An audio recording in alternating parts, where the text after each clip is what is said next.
नमस्कार, मैं हूं संगीता राय। पूर्वांचल एक्सप्रेस न्यूज़ के इस वेब पोर्टल में आपका स्वागत है। आइए देखते हैं हमारे संवाददाता राम सकल यादव की यह विशेष रिपोर्ट।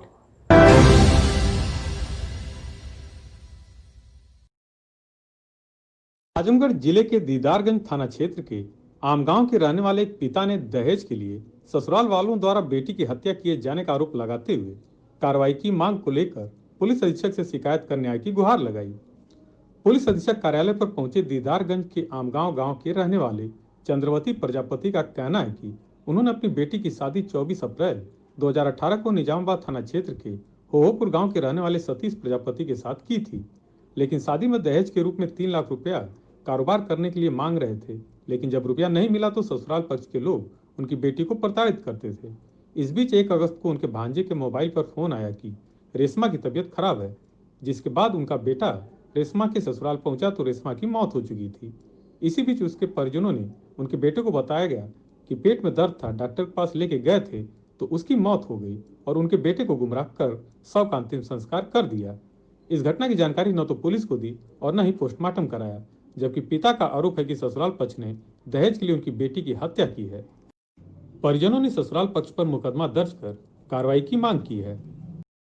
ये हमारे गांव की लड़की थी, डोडोपुर ग्राम में उसकी शादी हुई थी और अचानक 1 अगस्त को हमारे बुआ के लड़के द्वारा जिस टेम्पो में ले गए वो कहे कि पेट में दर्द है और वो लेके गए तो वो हमें सूचना नहीं दिए। उस टेम्पो के द्वारा बलवंत की मोबाइल पर फ़ोन किया गया। मुझे गांव के तीसरे व्यक्ति से मुझे सूचना मिली तो आनंद फानन में मेरा लड़का, मेरा भतीजा वहाँ पहुँचा और उसको गुमराह करके उसके घर वाले उसकी लाश को जला दिए। और पिता के पहुंचने के पहले ही पिता रोकते रहे कि लाश को रोका जाए, मैं उसकी पोस्टमार्टम करवाऊंगा, लेकिन उनकी बात न सुनते हुए लोग ज़बरदस्ती लाश को जला दिए। मुझे न्याय चाहिए ताकि उस घर में दूसरी लड़की आए तो उसके साथ ऐसा व्यवहार न हो। कितने दिन हुए थे शादी को 2 साल।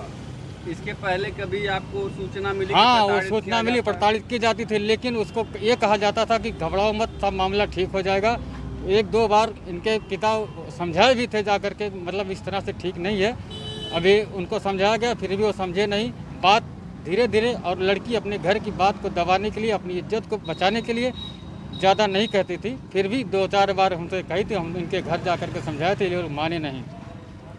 हमें इनके ऊपर सख्त कार्रवाई चाहिए, मुझे न्याय चाहिए। स्थानीय थाने पे क्या हो रहा है? स्थानीय थाने पर 4 दिन 5 दिन दौड़ाए। इसके बाद दौड़ने के बाद जो है कि वहाँ एसओ से जब मिले तो एसओ ने कहा कि मैं किस प्रूफ पर जो है कि तुम्हारा कंप्लेन लिखूँ, कैसे FIR लिखूँ, कि लड़की कैसे मरी, जहर खा के मरी, फांसी लगा के मरी, उसका आत्महत्या की, मैं क्या लिखूँ।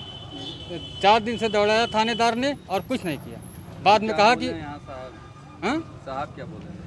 साहब आए, मौके पर थे नहीं, वो बोले कि जो है कि जानकारी CO साहब ने कहा कि बाद में इसकी घटना की जो है कि जानकारी इसको किया जाएगा, इसके बाद आपको फिर बताया जाएगा।